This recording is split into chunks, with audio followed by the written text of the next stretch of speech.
నమస్తే welcome to PRC news. ఎస్ఐని చెంపదెబ్బ కొట్టిన ఎస్పీ కుటుంబ సభ్యులను ముందే పనిష్మెంట్ ఆగ్రహం వ్యక్తం చేస్తున్న కింది స్థాయి సిబ్బంది. మేడారంలోనే క్షమాపణ చెప్పాలని డిమాండ్. దిశ మేడారం బృందం మేడారం మహాజాతర సందర్భంగా డ్యూటీ నిర్వహిస్తున్న ఏఆర్ఎస్ఐ రవికు రవికుమార్ తన కుటుంబ సభ్యులతో కలిసి అమ్మవార్ల దర్శనానికి వెళ్తున్న సమయంలో ఆదిలాబాద్ ఎస్పీ గౌష్ అలం ఎస్ఐని తన కుటుంబ సభ్యుల ముందే కింద కూర్చోబెట్టి పనిష్మెంట్ ఇచ్చిన ఘటన శుక్రవారం రాత్రి మేడారంలో చోటు చేసుకుంది. వరంగల్ కమిషనరేట్ కు చెందిన రవికుమార్ ప్రస్తుతం మేడార జాతరంలో రోప్ పార్టీ ఇన్ఛార్జి డ్యూటీ నిర్వహిస్తున్నారు. అయితే శుక్రవారం రాత్రి కుటుంబ సభ్యులతో కలిసి అమ్మవార్ల దర్శనం కోసం వెళ్లారు. క్యూ లైన్ లోకి తన భార్య పిల్లలను పంపించే ప్రయత్నం చేశారు. ఇది గమనించిన ఆదిలాబాద్ ఎస్పీ గౌష్ అలం రవికుమార్ ను చెంప మీద కొట్టారు. ఈ హఠాత్ పరిణామానికి బిత్తరపోయిన ఎస్ఐ రవికుమార్ తేరుకునే లోపే ఎస్పీ భూత పురాణం అందుకున్నారు.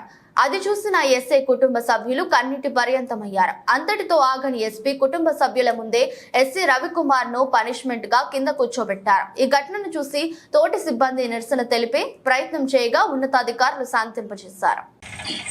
మా ఆయన ఒక బీట్ ఆఫీసరు, పొద్దున్నుండి సాయంత్రం దాకా కూడా ఇక్కడ మేడారంలో డ్యూటీ చేస్తున్నాడు.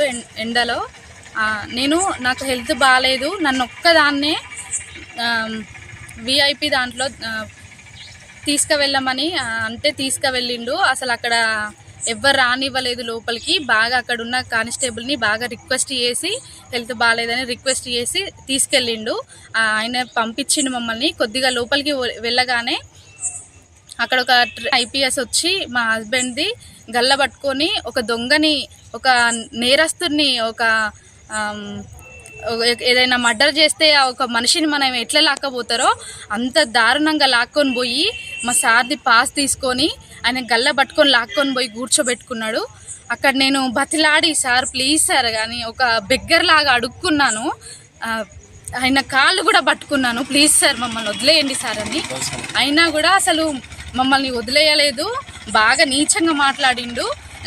తను కాలు మీద కాలేసుకొని ఆయనకు ఒక హోదా ఉందని అధికారంతో బాగా అసలు నన్ను ఒక మనిషిలాగా, నేను ఒక ఆడ మనిషిని, నేను అసలు వాళ్ళ అమ్మ వాళ్ళ ఒక చెల్లగానో నేను అట్లా అనుకొని కూడా అసలు దారుణంగా నేను కాలు పట్టుకున్నా కూడా కనికరించకుండా ఆయన మాట్లాడిండు.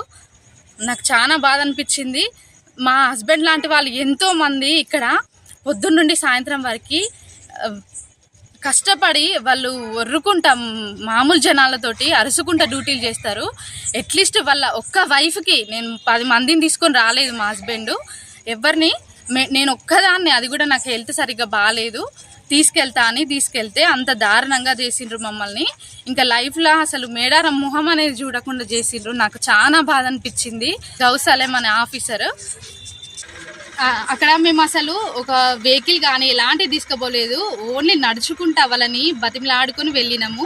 ఎస్ఐలు కానీ సిఐలు కానీ వాళ్ళకి సెక్యూరిటీలతోటి కార్లతోటి వాళ్ళు 4-5 కార్లు వేసుకొని వాళ్ళ ఫ్యామిలీలతోటి దిగినా కూడా వాళ్ళకి వీళ్ళందరూ సేవలు చేసుకుంటూ ఉన్నారు. అట్లీస్ట్ మేము వాళ్ళని బతిలాడి కానిస్టేబుల్ని మేము ఇద్దరం వెళ్ళినా కూడా మమ్మల్ని దారుణంగా మా హస్బెండ్ని చేసుకున్నాడు. ఇది చాలా బాధ, నాకైతే చాలా బాధ అనిపించింది.